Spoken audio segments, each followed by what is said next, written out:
नवनाथ कथासार नवनाथ कथामृत अध्याय 12वा जालंधरनाथा स्वरप्राप्ती कानिफनाथ जन्मकथा व त्या स्वरप्राप्ती। अग्नीने जालंधरास त्याच्या जन्माची सविस्तर कथा सांगितल्यानंतर तुझ्या मनात कोणता हेतू आहे तो निवेदन कर। असे अग्नीचे भाषण ऐकून जालंधरनाथ म्हणाला की तू सर्व जाणत आहेस, मी सांगितले पाहिजे असे नाही, तरी सांगतो ऐकावे। हा नरदेह प्राप्त झाला आहे, त्या अर्थी याचे काहीतरी सार्थक होईल असे कर, नाही तर जन्मास येऊन न येऊन सारखेच असे मात्र होऊ देऊ नको। माझी कीर्ती त्रिभुवनात अखंड राहील व मी चिरंजीव होईन असे कर। असा जालंधराचा मानस पाहून अग्नीला परमानंद झाला व त्याने त्याची वाहवा केली। मग हा जालंधर सर्वापेक्षा प्रबल व्हावा म्हणून अग्नी त्यास घेऊन दत्तात्रेयाकडे गेला। उभयतांच्या मोठ्या आदर सत्काराने भेटी झाल्या। नंतर दत्तात्रेयाने अग्नीला विचारले की आज कोणता हेतू धरून येणे झाले आहे व हा बरोबर दुसरा कोण? तेव्हा अग्नीने दत्तास वृत्तांत निवेदन केला की शंकराच्या देहातला काम्या जाळीला तो मी आजपर्यंत उदरात रक्षण करून ठेविला होता। मग बृहद्रवा राजाच्या यज्ञकुंडात या जालंधरनाथाच्या देहास निर्माण केले। ह्यास तुमच्या पायांवर घालितो, याचे तुम्ही संरक्षण करावे व ह्यास अनुग्रह देऊन सनाथ करून चिरंजीव करावे। मग दत्तात्रेयाने सांगितले की मी तुझ्या पुत्रास तुझ्या हेतूप्रमाणे तयार करीन, परंतु ह्यास येथे 12 वर्षेपर्यंत ठेविले पाहिजे। हे ऐकून जालंधराला दत्तात्रेयाजवळ ठेवण्यास अग्नी कबूल झाला। शेवटी दत्ताने जालंधरास मांडीवर बसवून त्याच्या मनातील विकल्प घालविण्याचा प्रयत्न चालविला। वरदहस्त मस्तकावर ठेविताच त्याच्या अज्ञानपणाचा भ्रम निरसन होऊन त्यास ज्ञान प्राप्त झाले। नंतर अग्नी दत्तास नमस्कार करून गुप्त झाला। मग जालंधरास बरोबर घेऊन दत्तात्रेय नित्य फिरे। तो नित्य भागीरथीचे स्नान करून विश्वेश्वराचे दर्शन घेई व कोल्हापुरास भिक्षा मागून पांचाळेश्वर भोजन करी। असो अशी 12 वर्षे दत्त समागमात काढून नाना प्रकारच्या शस्त्रास्त्रविद्येत जालंधर निपुण झाला। तसाच तो सर्व वेद, शास्त्रे, पुराणे, व्याकरण वगैरे सर्व विद्यांमध्ये प्रवीण झाला। अशा रीतीने परिपूर्ण झाल्यानंतर दत्ताने दैवतांची आराधना केली व ती सर्व दैवते जालंधरासवर देण्यासाठी खाली उतरली। मग अग्नीने तेथे येऊन व जालंधरासवर देण्यासाठी खाली उतरली। मग अग्नीने तेथे येऊन व जालंधरास सर्व विद्येत निपुण पाहून आपला आनंद प्रदर्शित केला। तेव्हा दत्तात्रेयाने अग्नीस सांगितले की आता हा सर्व विद्यांमध्ये निपुण झाला। आता दैवते प्रसन्न करून घेतल्यावर त्यास भेटवून त्यांच्यापासून वर देवावे। हे ऐकून अग्नीने त्यास खांद्यावर बसवून त्रिभुवनातील दैवते दाखविली। मागे मच्छिंद्रनाथाचे ज्या दैवतास अनुकूल करून वर मागून घेतले होते त्याच दैवतांनी जालंधरास वर दिले। नंतर जालंधराने बदरिकाश्रमास जाऊन तेथे 12 वर्षे तप केले व कसोटीस उतरल्यावर सर्व देवांनी माना डोलविल्या। नंतर आशीर्वाद देऊन ब्रह्मा, विष्णू, महेश आदी करून सर्व आलेले देव आपापल्या स्थानी संतोष पावून गेले। पुढे बदरिकाश्रमी बदरीनाथाने, शंकराने अग्नीस व जालंधरनाथास आपल्याजवळ 3 रात्री ठेवून घेतले। त्यावेळी सत्यलोकात घडून आलेली विपरीत कथा शंकराने त्यास सांगितली। ती अशी: ब्रह्मदेवाची मुलगी सरस्वती ही 12 वर्षांची असता तिचे रूप व अवयवांचा नीटनेटकेपणा पाहून ब्रह्मदेवास कामाने व्याकुळ केले। तेव्हा तो अविचारास प्रवृत्त झाला। तो तिच्या मागे लागला असता धावताना वीर्यपात झाला। तेव्हा वाऱ्याच्या नेटासरसा वीर्यबिंदू हिमाचलाच्या वनात एक हत्ती होता त्याच्या कानात पडला। त्यात प्रबुद्ध नारायणाने संचार केला। या गोष्टीस युगेच्या युगे लोटली तरी तो हत्ती जिवंत होता। त्याच्या कानातून प्रबुद्ध नारायणाचा अवतार जन्म होईल, त्यास जालंधराने आपला शिष्य करावा। कानापासून जन्म आहे म्हणून कानिफा असे त्याचे नाव पडेल, असे शंकराने सांगताच अग्नी म्हणाला, तुम्ही ही फारच चमत्कारिक गोष्ट सांगत आहात, पण तो हत्ती कोठे आहे हे दाखवून द्यावे। एरवी ही गोष्ट फार चांगली झाली की माझ्या मुलास एक पाठबळ झाले। याप्रमाणे अग्नीने म्हटल्यानंतर जालंधर व अग्नी यास गजस्थान दाखविण्यासाठी शंकर हिमालयाच्या अरण्यात घेऊन गेले। तेथे एका पर्वतावर विशाळ हत्ती दिसला। तेव्हा शंकराने सांगितले की हा पर्वतासारखा बलाढ्य हत्ती आता मोठे रण माजवील, तर ह्या साळवण्यासाठी कोणती युक्ती करावी? तेव्हा जालंधरने हिम्मत धरून म्हटले की महाराज, माझ्या मस्तकावर दत्तात्रेयाने आपला वरदहस्त ठेविला आहे, त्याचा चमत्कार आपण आता पाहाल। प्रळयकाळचा काळही जेरीस येऊन उगीच बसेल, मग या हत्तीचा काय हिशेब आहे? असे म्हणून त्याने झोळीतून चिमटीभर भस्म घेतले आणि मोहनी अस्त्राचा मंत्र म्हणून व स्पर्शास्त्र मंत्रून ते भस्म हत्तीवर टाकिले। तेव्हा एवढा मोठा बलाढ्य गज पण अगदी नरम पडला। मग जालंधर त्याच्याजवळ एकटाच कानिफास आणावयास गेला। तो अगदी जवळ जाऊन हत्तीस म्हणाला की तुझ्यासारखा धैर्यवान कोणी नाही। तुझ्या कानात दिव्यरत्न निर्माण झाले आहे। आता हे समर्थ प्रबुद्ध नारायणा, तू हत्तीच्या कानात निर्माण झाला आहेस, म्हणून तुझे नाव कानिफा असे ठेविले आहे। आता सत्वर बाहेर ये। जालंधराचे वचन ऐकून कानिफा म्हणाला की महाराज गुणनिधे स्थिर असावे। मग हत्तीच्या कानाच्या बोकाशी येऊन कानिफाने जालंधरास नमस्कार केला। त्यावेळी ती 16 वर्षांची महातेजस्वी मूर्ती जालंधराने हाताचा आधार देऊन कानातून खाली जमिनीवर घेतली। मग त्यास खांद्यावर बसवून शंकरापाशी नेले व खाली उतरून शंकरास व अग्नीला नमस्कार करावयास सांगितले। हे ऐकून कानिफाने त्यास व जालंधरासही नमस्कार केला। तेव्हा कानिफास शंकराने प्रेमाने मांडीवर बसविले व त्याचे मुके घेतले। पुढे त्यास अनुग्रह देण्याकरिता जालंधराने शंकरास विनंती केली। अनुग्रह झाल्या वाचून अज्ञानपणाचा मोड व्हावयाचा नाही असे मनात आणून शंकराने सुचविल्याप्रमाणे गुरुचे स्मरण करून जालंधरनाथाने कानिफाच्या मस्तकावर हात ठेवून कानात मंत्राचा उपदेश केला। तेणेकरून त्याचे अज्ञान तत्काळ नाहीसे झाले। मग 4 जण बदरिकाश्रमास गेले। तेव्हा दत्ताने जे काय दिले ते कानिफास द्यावे असे जालंधरास सांगून अग्नी गुप्त झाला। तेथे शंकर 6 महिने पावेतो त्यांना भेटत होते।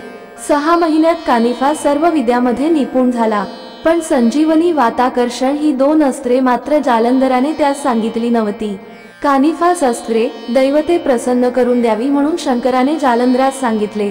मग जालंधराने हात जोडून प्रार्थना केली की कानिफा सकल विद्येत निपुण झाला, त्यास वर द्यावेत। हे ऐकून सर्व दैवते म्हणाली की तुला आम्ही वरप्रदान दिले, कारण दत्तात्रेयाने तुला विद्या शिकविली व अग्नीचीही मीठ पडली। यास्तव त्यांचा शब्द मोडवेना म्हणून तुला वरप्रदान मिळाले, पण असे वर वारंवार दुसऱ्यांना देता येत नाही। यापुढे तुमचे असंख्य शिष्य होतील, तेवढ्यांना कोठवर वर देत बसावे। याप्रमाणे बोलून देव विमानात बसून जाऊ लागले। त्या योगाने जालंधरास अति क्रोध आला। तो म्हणाला, माझा अनादर करून तुम्ही निघून आपापल्या स्थानी चाललेत, परंतु माझा प्रताप कसा आहे तो अजून पाहिला नाही। आताच तुम्हास चमत्कार दाखवितो असे म्हणून त्याने वातास्त्राची योजना केली। तेव्हा प्रचंड वारा सुटून विमाने भलतीकडे जाऊ लागली। मग त्या दैवतांनी आपापली शस्त्रे सोडिली। तितक्यांचे जालंधराने निवारण केले, परंतु हरिहर दुरून हा चमत्कार पाहत होते। जालंधरनाथा पुढे अस्त्राचे काही चालत नाही असे पाहून शस्त्रे घेऊन खाली उतरण्याचा दैवतांनी निश्चय केले। त्यात प्रथम अग्नीचा प्राण घेण्याचा घाट घातला आणि शस्त्रे घेऊन ते महीवर उतरले। त्या समयी जालंधराने कामिनी अस्त्र सोडिले, तेव्हा हजारो सुंदर स्त्रिया निर्माण झाल्या। नंतर त्याने कामास्त्राची प्रेरणा केली, तेणेकरून देव कामातुर होऊन त्या स्त्रियांच्या मागे लागले। त्याच्यावर स्त्रिया आपले नेत्रकटाक्षबाण सोडित होत्याच। त्या पुढे पळत व देव त्यांची विनवणी करीत पाठीमागून जात असे करीत त्या बोरीच्या वनात शिरल्या। त्या स्त्रिया झाडावर चढल्या तेव्हा देवही चढले। इतक्यात स्पर्शास्त्र मंत्र म्हणून भस्म फेकताच ते प्रगट होऊन गेले। तेव्हा देवांचे पाय झाडावर चिकटले, कित्येकांची डोकी खाली व पायवर अशी दशा होऊन ते लोंबू लागले। तेव्हा हरिहर दिसू लागले व आज बरी गंमत पाहावयास मिळाली असे ते बोलू लागले। इतक्यात स्त्रियांनी सर्वांची वस्त्रे सोडून घेऊ त्यास नग्न केले व जालंधरनाथापाशी त्या वस्त्रांचा एक मोठा ढीग केला। मग जालंधरनाथाने कानिफास इशाऱ्याने सर्व देव उघडे झाल्याचे जाणविले। यावरून तो ज्याचे त्यास वस्त्र नेसवू लागला। आपली अशी दुर्दशा झाल्यामुळे देवांना पश्चाताप होऊन अतिशय दुःख झाले। त्यास कानिफा म्हणाला, मी गुरुच्या नकळत तुम्हास वस्त्रे नेसवित आहे, पण ही गोष्ट गुरुना सांगू नका। तो दरेक देवास वस्त्र नेसवून त्याच्या पाया पडे। याप्रमाणे कानिफाची नम्र भक्ती पाहून देव समाधान पावले व त्यांनी प्रसन्न चित्ताने त्यासवर दिले अस्त्रांत आम्ही सर्व प्रकार अनुकूल असल्याचे कबूल केले। मग जालंधरनाथाने विभक्त अस्त्र सोडले, तेव्हा सर्व देव झाडास चिकटले होते तेथून मुक्त झाले व अस्त्रेभूषणे सावरून जालंधरनाथाजवळ गेले। त्यास त्यांनी नमस्कार केला व अस्त्रामध्ये आम्ही स्वतः प्रगट होऊन साक्षात्कार दाखवू असा कानिफातवर दिल्याबद्दल कळविले। तेव्हा जालंधराने सर्वांस सांगितले की पुढे मी साबरी कवित्व करणार आहे, त्यास कृपा करून तुम्ही सर्वांनी सहाय्य व्हावे। त्यास त्यांनी रुका देऊन वचन दिले व ते सर्व आपापल्या स्थानी गेले। नंतर हरिहर, जालंधरनाथ व कानिफनाथ 3 दिवस बदरिकाश्रमात राहिले। नवनाथ कथासार 12वा अध्याय समाप्त। ओम चैतन्य गोरक्षनाथाय नमः। ओम श्री नवनाथाय नमः।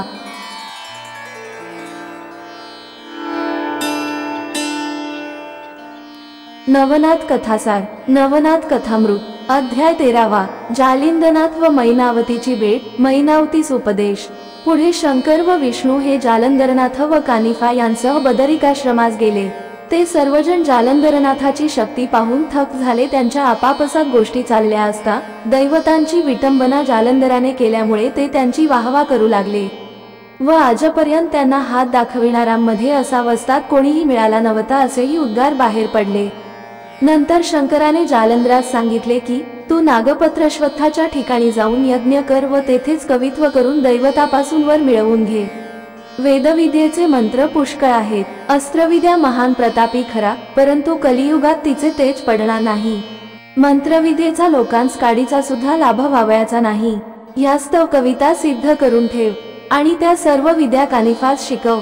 या कानिफाचे उदारपण दांभिकपणाचे आहे, परंतु कारणपरत्वे उपयोगी पडण्यासाठी याची ही वृत्ती ठीक आहे। हजारो शिष्य करील, याला सर्व विद्या अवगत असतील, येणेकरून याचे वर्चस्व सर्व जगात राहील। पूर्वी साबरी ऋषीने हा मंत्रविद्येचा मार्ग शोधून काढिला, परंतु ती विद्या थोडी असल्यामुळे तिचपासून जनाला म्हणण्यासारखा लाभ होण्याचे चिन्ह दिसत नाही। 100 कोटी कविता पाहिजे ती नवनाथांनी करावी। सर्व खटपट परोपकारासाठी करावयाची आहे। तुम्ही सर्वज्ञ आहात, तुम्हास सांगावयास पाहिजे असे नाही। जारण मारण उच्चाटनादिकांवरही कविता करावी असे शंकराने जालंधरनाथास सांगून कानिफाबद्दल 2 शब्द सुचविले की यास तपास बसवून समर्थ कर। हे शंकराचे सर्व म्हणणे जालंधराने मान्य केले। मग जालंधर व कानिफा या उभयतांनी 12 वर्षे तेथे राहून 40 कोटी 20 लक्ष कविता तयार केल्या। ते पाहून शंकर प्रसन्न झाला। मग त्याने नाग अश्वत्थाखाली ते प्रयोग सिद्ध करून घेण्यासाठी त्यांस बोध केला। त्यावरून उभयता तेथे गेले। तेथे हवन करून प्रयोग सिद्ध करून घेतले। सूर्यकुंडाचे उदक आणून 52 वीरावर शिंपडून त्यांची अनुकूलता करून घेतली। ते पुन्हा बदरिकाश्रमास परत आले। तेथे जालंधराने कानिफास तपश्चर्येस बसविले आणि आपणही तपश्चर्येस गेला। तेथे गोरक्षनाथही तपश्चर्या करीत होता, पण त्यांना परस्परांविषयी माहिती नव्हती। इकडे जालंधरनाथ तीर्थयात्रा करीत फिरत होता। तो आपल्या मस्तकावर गवताचा भारा घेऊन अरण्यातून गावात जाई व तेथे तो गायीस चारीत असे। त्याने मस्तकावर भारा घेतला असता त्यास त्यापासून भार वाटून त्रास होऊ नये म्हणून वायू तो भारा मस्तकापासून काही अंतरावर वरच्यावर झेलून धरून ठेवी। याप्रमाणे जालंधरनाथ गवताचा भारा मस्तकावर घेऊन फिरत फिरत गौडबंगाल देशांतील हेलापट्टणास गेला। तेव्हा गवताचा भारा मस्तकाच्या वर आधारा वाचून कसा राहिला ह्याचे तेथील लोकांस मोठे नवल वाटू लागले। त्यांना हा कोणीतरी सिद्ध आहे असे वाटून ते त्याच्या दर्शनासही जाऊ लागले। तो गावातील घाणेरड्या जागेत राही व आपला उदरनिर्वाह भिक्षा मागून चालवीत असे। त्रिलोचन राजाचा पुत्र गोपीचंद हा त्या काळी तेथचा राजा होता। गोपीचंद राजाची आई मैनावती ही मोठी सद्गुणी स्त्री होती। ती एके दिवशी राजमहालाच्या गच्चीवरून शहराचा रमणीय देखावा पाहत असता तिने जालंधरास पाहिले। आधारा वाचून डोक्याच्या वर मोळी घेऊन जाणारा असा तो जोगी पाहून तिला आश्चर्य वाटले व हा कोणी प्रतापी पृथ्वीवर उतरला आहे असे तिच्या मनात आले। मग त्यास गुरु करून आपल्या देहाचे सार्थक करून घ्यावे असा तिने मनाचा निग्रह करून आपल्या दासीस बोलाविले। ती दासी तर चतुरच होती। ती येताच हात जोडून उभी राहिली आणि मोठ्या अदबीने का बोलाविले म्हणून विचारू लागली। तेव्हा मैनावती तिला म्हणाली, माझे एक फार नाजूक काम आहे, ते मी तुला करावयास सांगत आहे। यास्तव ही गोष्ट अगदी बाहेर फुटता कामा नये, का की प्रसंगवशात जीवावर येऊन बेतणार म्हणून सावध राहिले पाहिजे। असे बोलून तिने तिला तो जोगी कोठे जात आहे त्याचा पक्का शोध गुप्त रीतीने करून येण्यास सांगितले। जालंधरनाथास पाहून दासी चकित झाली व आपण जाऊन त्याचा अनुग्रह घ्यावा व जन्ममरणापासून मुक्त व्हावे असा तिने मैनावतीस चांगला बोध केला। नंतर तो जोगी कोठे उतरतो ते ठिकाण पाहण्यासाठी ती दासी त्याच्या पाठोपाठ चालली। अस्तमान झाला तेव्हा एका घाणेरड्या ठिकाणी निवांत जागा पाहून जालंधर वस्तीस राहिला। ते ठिकाण दासीने परत येऊन मैनावतीस सांगितले। मग मैनावतीने एका ताटात फळफलावळ व पक्वाने घेतली आणि अर्धरात्रीस दासीस बरोबर घेऊन ती जालंधरनाथाजवळ गेली। तेव्हा तो ध्यानस्थ बसला होता। त्या दोघी जणी त्याच्या पाया होऊन हात जोडून उभ्या राहिल्या। त्यावेळी मैनावतीने त्याची पुष्कळ स्तुती केली। मैनावतीने केलेली स्तुती जालंधराने ऐकिली, पण तिचा निग्रह पाहण्यासाठी त्याने तिचा पुष्कळ छळ केला। तो तिजवर रागाने दगड फेकी, शिव्या देई। मैनावतीने धैर्य खचू दिले नाही। ती त्याची विनवणी करीतच होती. याच्या हाताने जरी मरण आले तरी मी मोक्षास जाईन अशी तिची पुरी खात्री झाली होती, म्हणून त्याच्या छळणुकीने तिचे मन किंचित सुद्धा दुखावले नाही. मग तो कोणाची कोण व येथे येण्याचे कारण काय म्हणून त्याने तिला विचारिले. तेव्हा ती म्हणाली, योगीराज, महाप्रतापी त्रिलोचन राजाची मी कांता आहे, परंतु त्यास कृतांतकाळाने गिळून टाकिल्यामुळे मी सांप्रत वैधव्य दुःख सागरात बुडून गेले आहे. ही जन्ममरणाची जगाची रहाटी पाहून मी भिवून गेले आहे व ह्या योगाने मला पश्चाताप झाला आहे. काळाने पतीची जी अवस्था केली तोच परिणाम माझा व्हावयाचा. असे ऐकून तो म्हणाला, जर तुझा पती निर्वतला आहे तर तू हल्ली कोणाजवळ असतेस?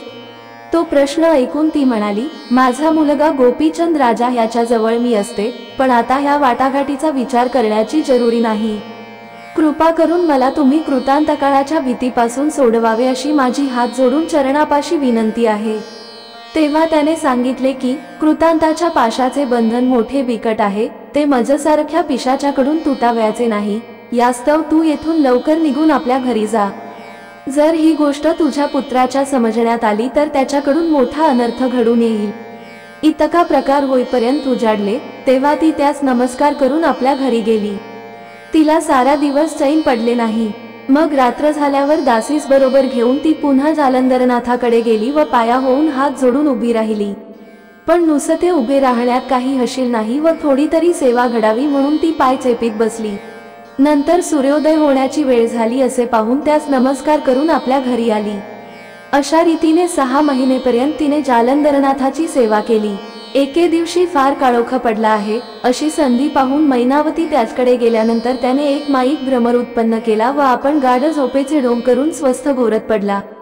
तो भ्रमर तिच्या मांडीखाली शिरला व त्याने तिची मांडी फोडून रक्तबंबाळ करून टाकिली, तरी तिने आपले अवसान खचविले नाही. असा तिचा दृढ निश्चय पाहून जालंधरनाथाने प्रसन्न होऊन मंत्रोपदेश केला. तेणेकरून तिची कांती दिव्य झाली. तिने त्याच्या पायांवर मस्तक ठेविले व मी जन्मास आल्याचे आज सार्थक झाले असे ती म्हणाली. नंतर त्याने संजीवनी मंत्राची तिच्या देहात प्रेरणा केली. तेणेकरून मैनावती अमर झाली. जसा रामचंद्राने बिभीषण अमर केला तद्वत जालंधराने मैनावती अमर केली. पुढे तिची भक्ती दिवसेंदिवस अधिकाधिक वाढत चालली. श्री नवनाथ भक्तिसार 13वा अध्याय समाप्त. ओम चैतन्य गोरक्षनाथाय नमः. ओम श्री नवनाथाय नमः.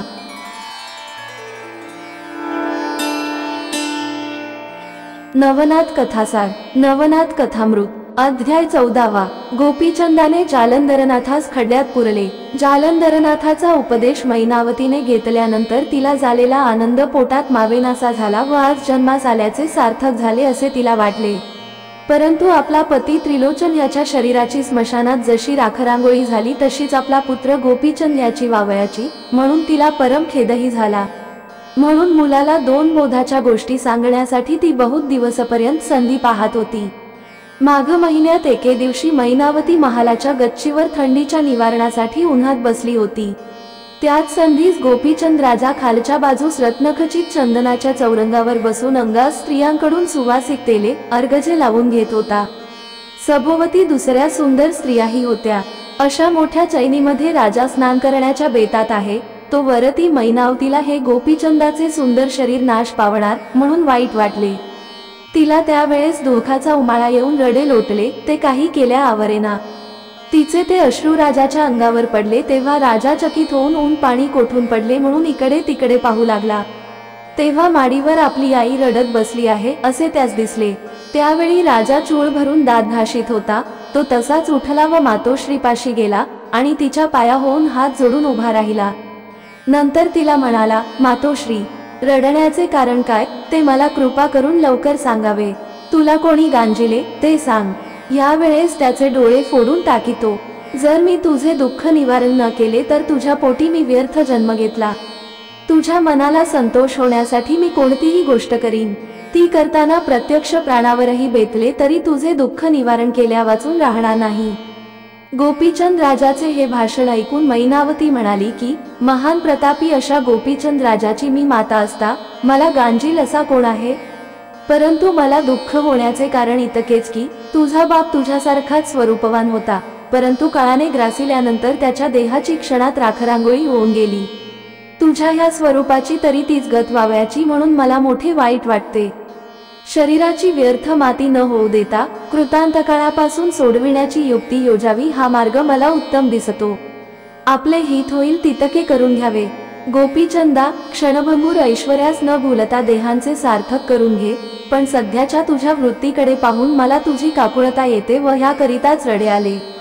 एरवी माझा कोणाकडून उपमर्द झाला नाही. मग राजाने सांगितले की मातोश्री, तुझे म्हणणे खरे आहे, पण सांप्रत असा गुरु मला कोठे मिळतो आहे? प्रथमतः तो अमर असला तर तो मला अमर करील, तर असा अजकाल आहे तरी कोण? तेव्हा मैनावती म्हणाली, बाळा, जालंधरनाथ त्याच प्रतीचा असून तो सांप्रत आपल्या नगरात आला आहे. तरी तू त्याच कायेने, वाचेने व मनाने शरण जा आणि या नाशिवंत ऐश्वर्याचा लोभ न धरिता त्याच्यापासून आपली काया अमर करून घे. हे ऐकून गोपीचंदाने सांगितले की त्याच्या उपदेशाने मी माझी बायका, मुले, सुख संपत्ती, राज्यवैभव आदी करून सर्वांस अंतरेन. याकरिता आज एकाएकी माझ्याने योग घेवणार नाही, तर मला आणखी 12 वर्षे सर्व तऱ्हेचे विलास भोगू दे. मग मी गुरुस शरण जाऊन योगमार्गाचा स्वीकार करीन व उत्तानपाद राजाच्या पुत्राप्रमाणे ब्रह्मांडात कीर्ती करून घेईन. तेव्हा आई म्हणाली, मुला, या देहाचा एका पळाचा सुद्धा खात्रीने भरवसा देता येत नाही. असे असता तू एकदम 12 वर्षांची जोखीमदारी शिरावर घेतोस. पण बाळा, 12 वर्षे कोणी पाहिली आहेत? कोणत्या वेळेस कसा प्रसंग गुदरून येईल याचा नेम नाही. मैनावती गोपीचंद राजास करीत असलेला हा बोध त्याची पट्टराणी लुमावती दडून ऐकत होती. तो ऐकून तिला त्यावेळेस परम दुःख झाले. ती मनात म्हणू लागली की ही आई नव्हे, वैरीण होय. हे राजाचे ऐश्वर्य भोगावयाचे सोडून त्याचा त्याग करावयास सांगणारी ही आपली सासू नसून एक विवशीच उत्पन्न झाली असे वाटते. आता ह्याच उपाय तरी कोणता करावा? अशा अनेक कल्पना तिच्या मनात येऊन ती आपल्या महालात गेली व तळमळत राहिली. गोपीचंदाने मैनावतीचा उपदेश ऐकून उत्तर दिले की मातोश्री, ज्या अर्थी तुझी अशी मर्जी आहे त्या अर्थी मीही तुझ्या इच्छेविरुद्ध वागत नाही. पण त्या जालंधरनाथाचा प्रताप कसा आहे तो पाहून व त्याच्यापासून खचित माझे हित होईल अशी माझी खात्री झाली की मी त्यास शरण जाऊन कार्यभाग साधून घेईन. आता तू हे सर्व मनातले दुःखमय विचार काढून टाकून खुशाल आनंदाने राहा, असे तिचे समाधान करून राजा स्नानास गेला. इकडे राजाच्या प्रीतीतली मुख्य राणी लुमावती हिला राजास मैनावतीने केलेला उपदेश न पटल्याने तिने निराळाच प्रयत्न चालविला. तिने आपल्या दुसऱ्या 5-7 सवतींना बोलावून व त्यांचा चांगला आदर सत्कार करून त्यांना मैनावतीचा राजास बिघडवून योग देण्याचा घाट कळविला. ती म्हणाली, गोपीचंद राजास जगातून उठवून लावण्याचा मैनावती मनसुबा करीत आहे. जालंधर म्हणून कोणी एकढोंगी गावात आला आहे व त्याचा अनुग्रह राजास देऊन त्याला जोगी बनविण्याची तिची इच्छा आहे. मैनावतीचे ते बोलणे प्रत्यक्ष मी आपल्या कानांनी ऐकिले. तिच्या उपदेशाने राजाचेही मन वळले आहे. त्याचे मन उदास झाल्यावर राजवैभव सर्व संपलेच म्हणावयाचे. मग आपल्यास तरी जगून कोणता उपयोग घडावयाचा आहे? परचक्र येऊन सर्व वैभवाची धूळधाण होऊन जाईल. तरी असे न होऊ देण्यासाठी आताच एखादी युक्ती काढा, म्हणजे त्याचा तो बेत आपणास मोडून टाकता येईल. लुमावतीने सवतींच्या मनात अशा तऱ्हेने विकल्प भरवून त्यांची मने दूषित केली, परंतु कोणासही चांगली युक्ती सुचेना. त्या अवघ्या जणी चिंतेत होऊन रडू लागल्या. ते पाहून लुमावती हिने असा विचार केला की मैनावतीवर खोटा आळ घेतल्याखेरीज प्रसंगातून सुटका नाही, म्हणून राजास असे सांगावे की जालंधर म्हणून जो वैरागी गावात आला आहे त्याची बायकांवर वाईट नजर असून मैनावतीस कामविकार सहन होत नसल्यामुळे ती त्याच्या नादी लागली आहे. तसेच राजास बोध करून व त्यास योग देऊन तीर्थाटनास पाठवावे आणि जालंधरास राजावर बसवून आपण निर्धास्तपणाने त्या जालंधसमागमे विषय विलासाचा उपभोग घ्यावा, असा त्या दोघांचा मतलब आहे, असे आपण राजास सांगून मनात विकल्प येऊ दिला. म्हणजे राजास अतिशय क्रोध येईल व तो जालंधराचा एका क्षणात नाश करील. तो बेत लुमावतीने इतर स्त्रियास सांगितला व त्यांना तो पसंत होऊन त्या सर्व आपापल्या महालात गेल्या. त्या दिवशी राजा सर्व दिवसभर राजकीय कारभार पाहून रात्रीस भोजन झाल्यानंतर सर्वांसह मुख्य राणी जी लुमावती हिच्या महालात गेला. तिने त्यास मंचकावर बसविल्यानंतर गोड गोड बोलून त्याच्या प्रेमास पाझर आणला. तो पूर्ण प्रेमात आल्यावर ती हात जोडून म्हणाली की माझ्या ऐकण्यात एक गोष्ट आली आहे, पण ती तुमच्यापाशी सांगावयास मला भीती वाटते व न बोलता तशीच गुप्त ठेविली तर मोठा अनर्थ घडून येईल, अशी मी दोहींकडून चिंतेत पडले आहे. तेव्हा राजा म्हणाला, तू मनात काही किंतु आणल्याशिवाय निर्भय चित्ताने मला सांग.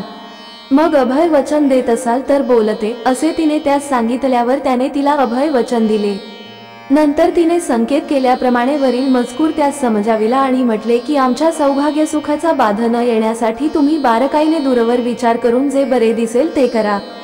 तो मजकूर राजाने ऐकिल्यावर त्यास ते खरे वाटून रागाने तो अगदी लाल होऊन गेला। मग राजाने प्रधानास सांगून जालंधरास आणविले व एक मोठी खाच खणून ती त्यास लोटून दिले। नंतर त्यावर घोड्याची लीद घालून खाच भरून टाकिली आणि जर ही गोष्ट कोणाकडून उघडकीस आली तर त्यास जीवे मारून टाकीन अशी त्यावेळेस हजर असणाऱ्यांना सक्त ताकीद दिली। राजा प्राण घेईल त्या भीतीस्तव ही गोष्ट कोणी उघडकीस आणली नाही व मध्यरात्रीच्या सुमारास कार्यभाग करून घेतल्यामुळे ही गोष्ट लोकांनाही समजली नाही। दुसरे दिवशी सकाळी जालंधरनाथ कोठे निघून गेल्याची वार्ता गावभर झाली। तेव्हा तो बैरागी असल्यामुळे लोक त्याच्याविषयी अनेक तर्क योजू लागले। गुरुजी निघून गेल्याची वार्ता दासींनी मैनावतीस सांगितली तेव्हा तिला फार दुःख झाले।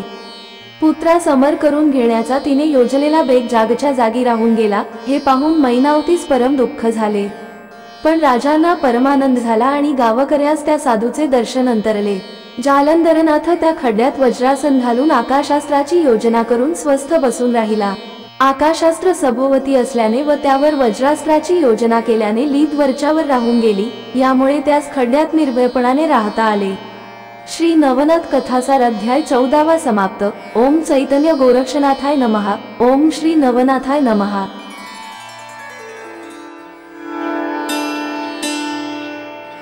नवनाथ कथासार नवनाथ कथामृत अध्याय 15। कानिफनाथ व मारुती यांचे युद्ध। कानिफनाथाचे स्त्रीराज्यात आगमन। गोरक्षनाथ आणि कानिफनाथ या उभयतांनी 12 वर्षे बदरिकाश्रमास तपश्चर्या केली। ती पूर्ण झाल्यानंतर ते दोघे आपापल्या गुरूंचा शोध कराव्याकरिता निघाले, पण कोठेही शोध न लागल्यामुळे ते दोघेही माशाप्रमाणे तडफडत होते व गुरुच्या वियोगामुळे त्यांच्या डोळ्यातून टपटपा पाणी पडत होते। अशा स्थितीमध्ये ते देशोदेशी फिरत होते। गोरक्षनाथ फिरत फिरत गौडबंगाल्यात गेल्यावर हेलापट्टणास आला व तेथील शिवेशी येऊन स्वस्थ बसला। तेथे गावचे जे रक्षक होते त्यांनी त्यास नमस्कार केला। तेव्हा त्यांच्याजवळ गोरक्षनाथ मच्छिंद्राविषयी विचारपूस करू लागला। तेव्हा ते म्हणाले, तुम्ही म्हणता तो गोसावी येथे आला नव्हता, पण जालंधरनाथ या नावाचा एक गोसावी आला होता। तो सूर्यासारखा मोठा तेजस्वी असून आधाराशिवाय त्याच्या डोक्याच्यावर गवताचा भारा राहत असे। तो ते गवत रानातून आणत गावातील लोकांच्या गायींना घाली। तो येथे सुमारे 1 वर्षपर्यंत राहिला होता, पण पुढे तो कोठे व केव्हा गेला याची माहिती कोणास नाही। या गोष्टीस आज सुमारे 10 वर्षे होत आली। ते भाषण ऐकल्यानंतर मी तप सोडून त्याचा शोध करीत हिंडेन म्हणून गुरुने नाव पालटले असावे। अशा अनेक कल्पना त्याच्या मनात येऊन त्याला अतोनात दुःख झाले। त्या समयी ईश्वर कृपेने गुरुची व तुझी भेट होईल, तू काही काळजी करू नकोस अशी ते त्याची समजूत करीत होते।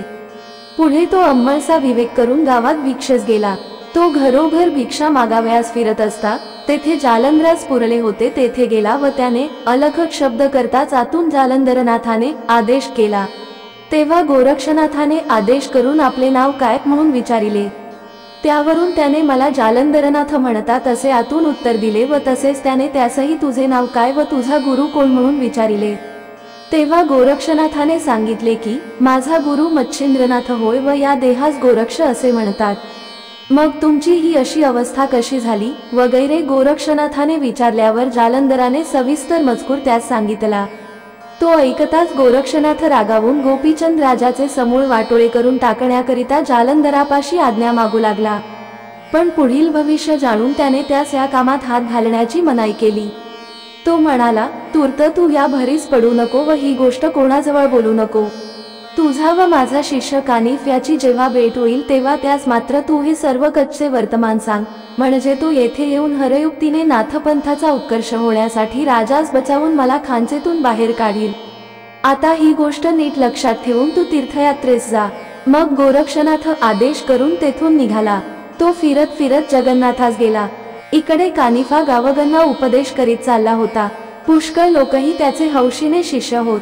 त्याचा समागमे 700 शिष्य निरंतर असत। ते फिरत फिरत स्त्रीराज्याच्या आसपास गेले। त्या राज्यात पुरुष वाचत नाही हे सर्वांना ऐकून ठाऊक होते, म्हणून पुढे जाण्यास कोणी धजेना। पण कानिफाचाच स्त्रीराज्यात प्रवेश करण्याचा रोग दिसल्यावरून शिष्यमंडळीत मोठी गडबड उडून गेली। तरी त्यातून कित्येक असेही म्हणू लागले की गुरुचे पाय मनापासून धरिल्यानंतर जीवाचे भय कसले आहे।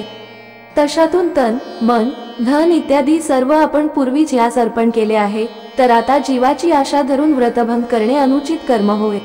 हा त्यांच्या मनसुब्याचा सर्व प्रकार कानिफाच्या लक्षात आला, म्हणून त्याने स्पर्शास्त्रमंत्र म्हणून भस्म तिन्ही दिशांकडे फेकिले आणि स्त्रीराज्याचा मार्ग मोकळा ठेवून त्याशिवाय बाकीच्या सर्व दिशा भारून टाकिल्या. त्याला असे करण्यास दोन कारणे होती. शिष्य पळून जाऊ नयेत हे एक, आणि मारुतीचा भुभुकार त्या ठिकाणी पोचू नये हा दुसरा. याप्रमाणे व्यवस्था करून त्याने आपल्या शिष्यास जवळ बोलावून सांगितले की मला आता स्त्रीराज्यात जावयाचे आहे, परंतु तो देश मोठा कठीण आहे. त्या ठिकाणी मारुती भुभुकार करीत असतो, त्यामुळे तेथे पुरुष वाचत नाही. असे पुढचे देश मोठे कठीण आहेत व त्या देशांच्या यात्रा करून येण्याचा माझा मानस आहे. जर जालंधरनाथ गुरुच्या चरणी माझा खरा विश्वास असेल तर दंग्याधोक्याशिवाय मनात धरिलेल्या यात्रा करून सुरक्षित माघारा येईल. कदाचित जीवावर प्रसंग येऊन प्राणहानी झाली तरी पुरविली, परंतु मनात आले आहे त्यापेक्षा तिकडे जाऊन यावयाचे खचित. तर आता तुमचा विचार कसा आहे तो कळवा. ज्यांची गुरुच्या चरणी पूर्ण निष्ठा असेल त्यांनी माझी संगत धरावी, आणि ज्यांना जीवाची आशा असेल त्यांनी परत घरी जावे. कानिफाने असे सांगितल्यानंतर त्याच्या 700 शिष्यांपैकी अवघे 7 जण तेथे त्याच्याजवळ राहिले आणि बाकीचे सर्व परत चालले. आपण होऊन विचारल्याशिवाय जाणार होते, पण तेणे करून मूर्खत्व मात्र पदरी आले असते. त्यापेक्षा गुरुजींनी आपण होऊन राजी खुशीने जावयास परवानगी दिली. ही गोष्ट फार चांगली झाली हाच हर्ष मानून ते आनंदाने परत जाऊ लागले. ते गावाच्या सीमेपर्यंत सुमारे 1 कोस लांब गेले, परंतु तेथे स्पर्शस्त्राने त्यास चिकटून धरिले. जागच्या जागी खिळून टाकिल्याने त्यास हालता चालता येईना. मग हात जमिनीवर ठेवून त्यांच्या नेटाने ते पाय सोडावयास पाहत होते, पण हातसुद्धा जमिनीस चिकटून ते सर्व ओंवे होऊन राहिले. इकडे कानिफनाथाने राहिलेल्या 7 शिष्यात विभक्त अस्त्रविभूती लावून सांगितले की तुम्ही तिकडे जाऊन दुसरे शिष्य ओंवे होऊन राहिले आहेत, त्यांच्या पाठीवरून एक एक दगड ठेवा. अशी आज्ञा होताच ते 7 जण त्यांचा शोध काढीत तेथे गेले. या 7 पाहताच बाकीचे सर्व शिष्य लज्जित झाले. मग त्यांची चांगली खरडपट्टी काढून गुरुने सांगितल्याप्रमाणे त्यांच्या पाठीवर दगड ठेविले. ते दगड देखील त्यांच्या पाठीस चिकटून गेले. मग ते शिष्य रडून त्या दुःखापासून सोडविण्यासाठी प्रार्थना करू लागले.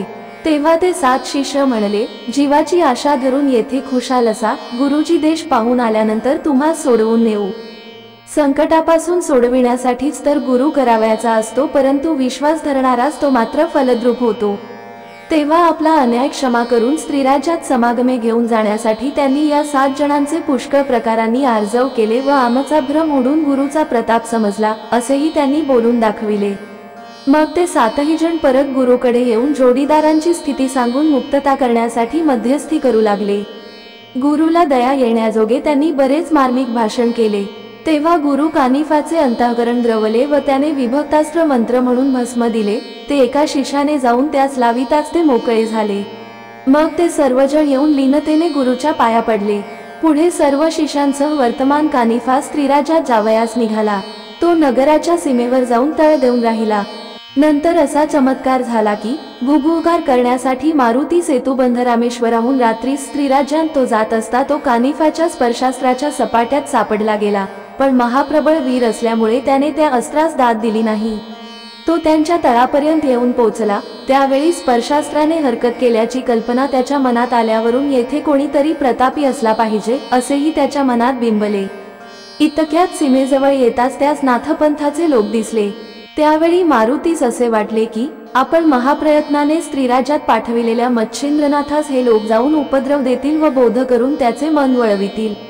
मग तोही यांच्या समागमे स्वदेशाला गेला तर केलेले श्रम फुकट जाऊन राणीचा मुखचंद्र उतरेल व तिचे हेतू जागच्या जागी राहून जातील. यास्तव त्यांना दुर्बल करून परत लावण्यासाठी मारुतीने अतिविशाल असे भीमरूप प्रगट केले आणि भुभुकार केला. तेव्हा सर्व शिष्य घाबरून गुरुजीच्या आड दडून बसले व रक्षण करण्याकरिता गुरुस विनंती करू लागले. त्यांचे अवसान गळून गेले असे पाहून कानिफाने त्यांस पुष्कळ धीर देऊन सांगितले की पुढे काय चमत्कार होतो तो धैर्य धरून तुम्ही पहा. यांच्यापासून तुम्हास मुळीच धक्का बसणार नाही.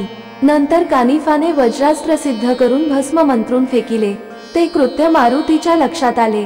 त्या क्षणीच तो आवेशाने मोठमोठे प्रचंड पर्वत कानिफाच्या अंगावर फेकू लागला. परंतु वज्रास्त्राच्या योगाने दगडांचे चूर्ण होऊन जाई म्हणून मारुतीने वज्रमुष्टीचा प्रहार करताच वज्रास्त्र क्षीण झाले। ते पाहून कानिफनाथाने कालिकास्त्र, अन्यस्त्र, वासवास्त्र, वायवास्त्र अशी वरच्यावर सोडिली। तेव्हा अग्न्यास्त्रास वायास्त्राचे पुष्कळ पाठबळ मिळाल्याने त्याने प्रळय उडवून दिला। त्यावेळी मारुतीने सर्व इलाज केले पण त्याचे काही चालले नाही। तो अगदी जेरीस येऊन गेला। मग मी तुझा मुलगा असता माझा तो प्राण घेऊ पाहत आहेस तर मुलाची दुर्दशा पाहून कोणत्या तरी बापास सुख वाटणार आहे काय? अशा मतलबाची मारुतीने आपला पिता जो वायू त्याची बरीच स्तुती केली। तेव्हा पुत्राच्या ममतेस्तव वातास्त्र क्षीण झाले। मग कानिफाने मोहिनी योजना केली। त्याने मारुतीस काहीसे भ्रमिष्ट केले तरी त्याने अग्न्यास्त्र समुद्रात झुगारून दिले। त्या तापाने समुद्राचे उदक कडू लागले। मग तोच समुद्र मूर्तिमंत येऊन पाहू लागला असता कानिफा व मारुती यांचे युद्ध चाललेले दिसले। मारुती आपल्याकडून करवेल तितके उपाय योजून कानिफाचा पाडाव करावयास पाहत होता, परंतु त्याचे वर्चस्व कमी झाले नाही। उलट मारुती जर्जर होऊन मूर्छना येऊन जमिनीवर पडला। मग मूर्तिमंत वायू पुत्र मोहास्तव मारुतीजवळ गेला। इतक्यात मारुती सावध होऊन पुन्हा युद्धाची धामधूम करण्याच्या बेतात आहे असे पाहून वायूने त्याचा हात धरून सांगितले की हे नाथ मोठे प्रबळ आहेत। पूर्वी मच्छिंद्रनाथाने तुझी कशी दुर्दशा करून सोडिली होती याची आठवण कर। वाताकर्षण विद्या यांच्याजवळ पक्क्या बसत आहेत। यास्तव यांच्याशी सख्य करून तुझे कार्य साधून घे। सख्यत्वासारखी दुसरी योग्य युक्ती मला सुद्धा दिसत नाही असा समुद्राचाही अभिप्राय पडला। मग ते मारुतीला घेऊन कानिफाजवळ गेले व त्यास परम प्रीतीने भेटले। कानिफानेही वायू व समुद्र यांस प्रेमाने नमस्कार केला आणि युद्ध का सोडलेस म्हणून मारुतीला विचारिले। पण युद्ध करण्याचे कारण कोणते असे वायूने कानिफास विचारल्यावर त्याने उत्तर दिले की मारुतीने काय कारणास्तव युद्धास आरंभ केला हे मला माहीत नाही, त्याला विचारले असता तो सांगेल। तेव्हा मारुती म्हणाला, मी मोठ्या प्रयत्नाने मच्छिंद्रनाथास स्त्रीराज्यात पाठविले। हे त्याचे जातवाले असल्यामुळे युक्ती प्रयुक्तीने त्यास बोध करून तेथून आपल्या देशास घेऊन जातील तसे यांनी करू नये म्हणून मी ही खटपट केली, दुसरा काही मतलब नव्हता। मच्छिंद्रनाथास यांचा उपद्रव होणार नाही असे माझी खात्री पटण्यासाठी मला वचन देऊन त्यांनी खुशाल स्त्रीराज्यात गमन करावे।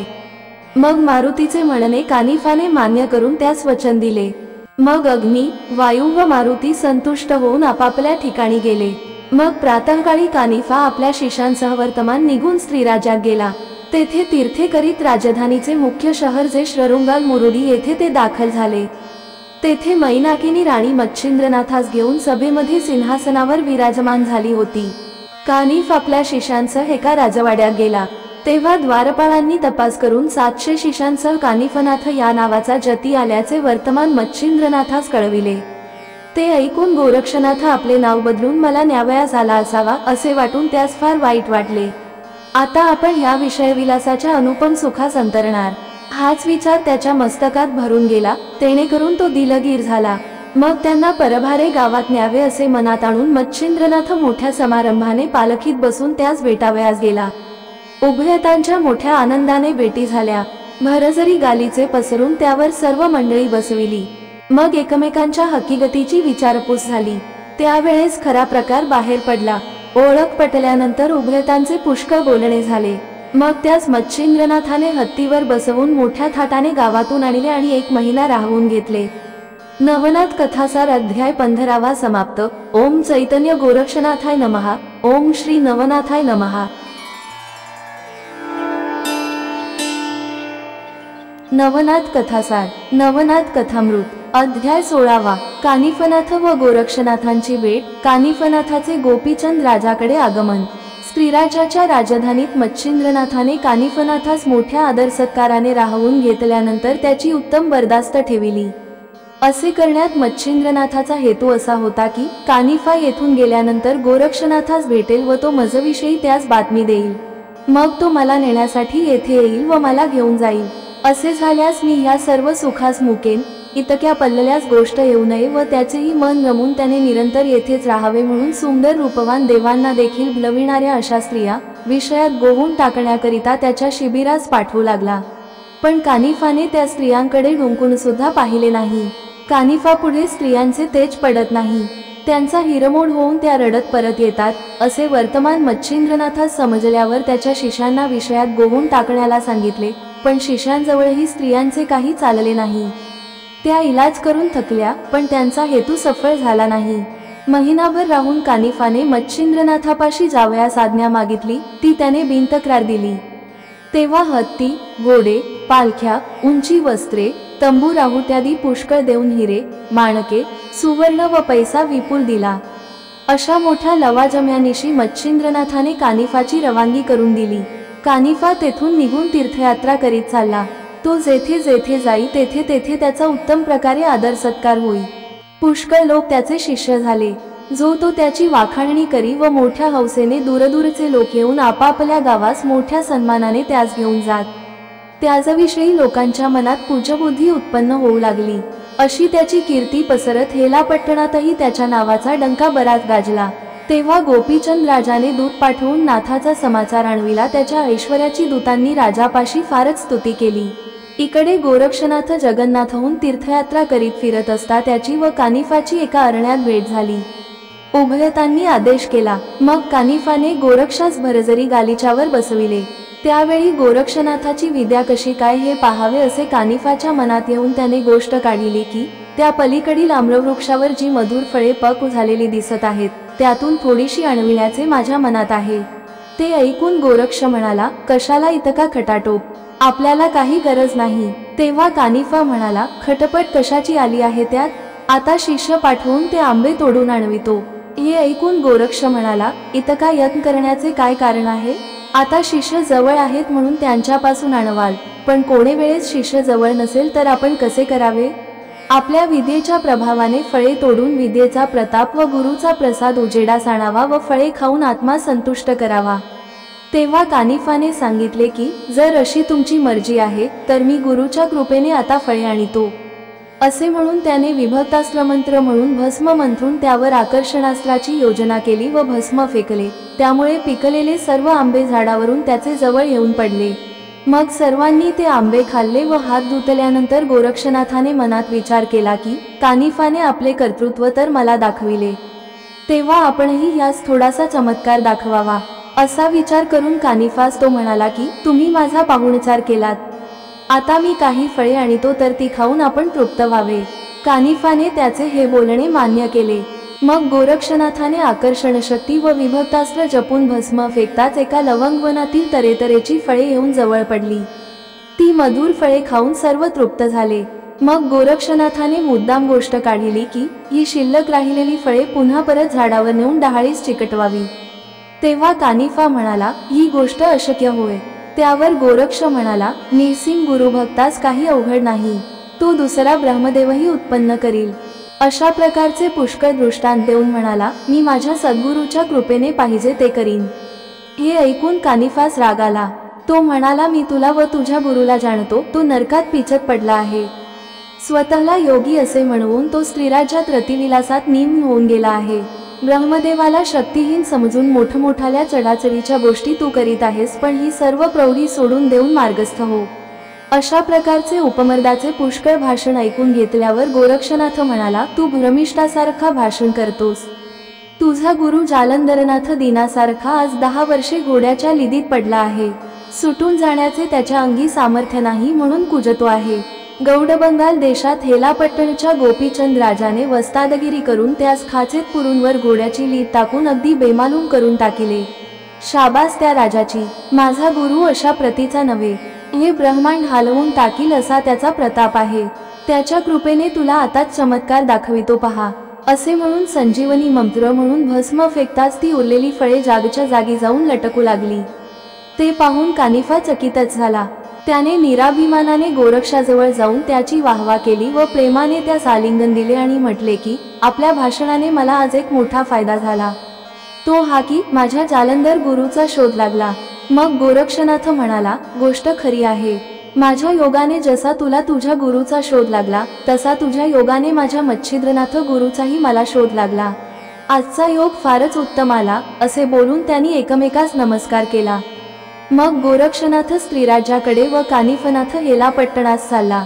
आपला गुरु जालंधरनाथ यास गोपीचंद राजाने पुरून टाकल्याची बातमी कळता क्षणीच कानिफाच्या मनात क्रोधाग्नी उत्पन्न झाला व केव्हा सुडोगवीन असे त्यास झाले होते। तो आपल्या 700 शिष्यांसह हेलापट्टणच्या अरण्यात येऊन राहिला। कानिफा आल्याची बातमी लागताच गोपीचंद राजाने त्यास सामोरे जाण्याचा निश्चय केला। त्याने कानिफाचा लौकिक ऐकलेला होताच, त्यामुळे अंतःकरणापासून त्यास गुरु करण्याचे राजाच्या मनात भरले होते। स्वतःबरोबर हत्ती, घोडे, उंट, पालख्या, गाड्या, तंबू, डेरे, राहुट्या वगैरे घेऊन मोठ्या वैभवाने 700 शिष्यांसह वर्तमान कानिफानात देशपर्यटन करीत होता। कानिफास नगरात आणावयास राजा आपले 700 सरदार व असंख्य फौजेनिशी मोठ्या दिमाखाने जात असता वाटेमध्ये तो प्रधानास म्हणाला की प्रारब्धयोगे करून या नगरास आज महान सिद्धपुरुषाचे पाय लागले आहेत, त्या अर्थी यास गुरु करावा असे माझ्या मनात आले आहे। हा गुरु मला योग्य असाच आहे व माझ्या वैभवाप्रमाणे याचेही वैभव आहे। नाही तर आमच्या मातोश्रींनी जो गुरु केला तो अगदी कंगाल घाणेरडा असा होता। मी राजा आहे, माझ्या पंक्तीस बसण्यास राजे लोकच योग्य होत। तो जालंधर पिशाच्या समान भटकणारा घाणेरड्या जागेत राहणारा व दरिद्री असा माझ्या आईने गुरु केला, परंतु कोणतीही गोष्ट करावयाची ती सारासार विचार करूनच केली पाहिजे। माझ्यासारख्या राजाला गुरु करावयाचा म्हणजे तो असाच ऐश्वर्यवान असला पाहिजे। हा कानिफा मला योग्य गुरु आढळला आहे, असे बोलून राजा मोठ्या समारंभाने कानिफास आणावयास गेला। कानिफनाथाने गोपीचंद राजास पाहिले, मात्र तोच त्याचा क्रोधरूपी अग्नी भडकून गेला। परंतु विवेक करून त्याने क्रोध आवरून धरिला। त्याने त्यावेळेस असा विचार केला की जर आपण यास आताच शाप देऊन भस्म करावे तर आपणास याच्यापासून मोठा कार्यभाग साधून घ्यावयाचा आहे, तो तसाच राहून जाईल। तशात गुरुची कोणत्या ठिकाणी कशी काय अवस्था केली आहे तीही आपणास पुरी माहीत नाही। यास्तव याच्याकडून गुरुची माहिती करून घेऊन नंतरच यास शिक्षा करावी अशा विचाराने राग आवरून धरून तो अगदी शांत झाला। इतक्यात गोपीचंद राजा अगदी जवळ जाऊन कानिफाच्या पाया पडला, नंतर उभा राहून हात जोडून दिनवाणीने विनंती करू लागला की महाराज, दैवयोगाने मला अनाथास सनाथ करावयासाठी आपल्या कृपारूपी गंगेचा ओघा आज मजकडे वळला आहे। राजा याप्रमाणे बहुत प्रकारे बोलत असता तिकडे कानिफांचे पूर्ण लक्ष होते। राजाशी सलगी ठेवण्याचा विचार त्याने प्रथम मनात आणलेलाच होता। तशात राजाच्या लीन भाषणाने कानिफास आनंद होऊन त्याने राजाचा हात धरून त्यास आपल्या शेजारी बसविले। मग क्षेमकुशल विचारल्यानंतर त्याने राजास म्हटले की राजा, तुझ्या हातून एक मोठे अनुचित कर्म घडले आहे, परंतु तुझे सबळ भाग्य फळास आले म्हणून माझे चित्त शांत झाले, नाही तर यावेळेस मोठा अनर्थ होऊन तुझ्या प्राणावर प्रसंग येऊन ठेपला होता। आता गावात चल, तेथे सर्व वृत्तांत निवेदन करीन। मग राजा त्यास पालखीत बसवून राजवाड्यास घेऊन गेला। त्याने आज सुवर्णाच्या आसनावर बसविले, षोडशोपचारांनी त्याची यथाविधी पूजा केली, वस्त्रेभूषणे दिली व अनुग्रह करण्यासाठी त्याची विनवणी करू लागला। राजाचे मन वळवून त्यास सर्वस्वी अनुकूल करून घेण्याची खटपट कानिफा करीत होताच। तशात राजा तर अनुग्रह घेऊन उत्सुकतेने चेला होण्यास तयार झालेला पाहून त्यास अतिशय आनंद झाला। तेव्हा कानिफाने राजास म्हटले की तू माझा अनुग्रह घ्यावया पाहतो आहेस, पण दुधात मीठ घातल्याप्रमाणे तुझ्या हातून एक कर्म घडले आहे, ज्याच्यापासून मी अनुग्रह घेतला आहे। त्या जालंधरनाथास तू घोड्याच्या लिदीत पुरून टाकिले आहेस, परंतु तुझे आयुष्य पुष्कळ व तुझ्या पुण्याईचा जोर बळकट म्हणून माझा कोप शांत झाला, नाही तर जालंधरनाथाने तुला तुझ्या वैभवासुद्धा एका क्षणात भस्म करून टाकिला असता। तेव्हा राजा भयभीत होऊन थरथरा कापू लागला व कानिफाच्या पायांवर मस्तक ठेवून विनंती करू लागला की महाराज, मजकडून घडलेल्या अन्यायाची आता मला क्षमा व्हावी आणि या शरण आलेल्या दासावर कृपा करावी। मग तो राजास घेऊन आपल्या शिबिराप्रत गेला। हा सर्व प्रकार दासींनी मैनावतीस जाऊन कळविला व राजाच्या इतर स्त्रियासही ती बातमी समजली। हा सर्व मजकूर आम्ही राजदरबारात ऐकिला, म्हणून मैनावतीच्या दासी म्हणाल्या व त्यांनी दुसरे असेही मैनावतीस कळविले की कानिफा या नावाचा जालंधरनाथाचा शिष्य आला असून त्याच्या समागमे गोपीचंद राजा त्याच्या शिबिरात गेला आहे। तेथे कसा काय प्रकार घडेल तो मागाहून कळवू।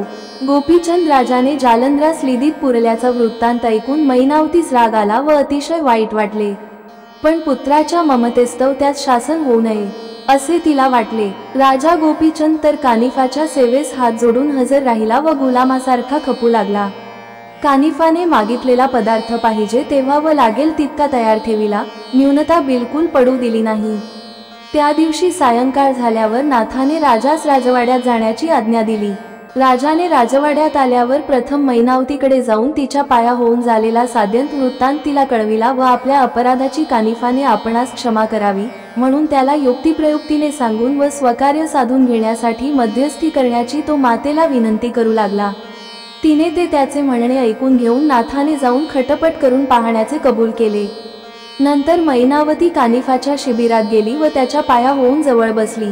मग विचारपूस झाल्यावर मी जालंधरास गुरु केले आहे व आपणास नाथपंथी म्हणवित आहे असे तिने त्यास सांगितले। ते ऐकून आपणही तोच गुरु केलेला आहे असे कानिफाने सांगून आपल्या गुरुची अशी कशी अवस्था होऊ दिलीस असे तिला विचारिले। तेव्हा तिने सांगितले की गुरुची पुत्राने अशा रीतीने वाट लाविल्याची बातमी मला आताच कळली। मग तिने आपली मुळारंभापासून सर्व हकीकत त्यास कळविली। शेवटी गोपीचंदाचे अपराध पोटात घालून त्याला पदरात घ्यावे आणि जालंधरनाथाच्या कोपाग्नीत न होरपळू देता आपल्या पुत्रास निर्भय करावे आणि गुरुस कुपातून काढून या ब्रह्मांडभुवनात आपला कीर्तिध्वज फडकेल असे करावे म्हणून मैनावतीने कानिफास सांगितले। तेव्हा जालंधरनाथाने अनुग्रह करविण्याचे व त्यास निर्भय ठेवण्याचे कानिफाने तिला वचन दिले। मग तिने घरी येऊन पुत्रास झालेला मजकूर सांगितला आणि त्याच्या मनातील भीती समूळ उडविली। नवनाथ कथासार अध्याय 16 समाप्त। ओम चैतन्य गोरक्षनाथाय नमः। ओम श्री नवनाथाय नमः।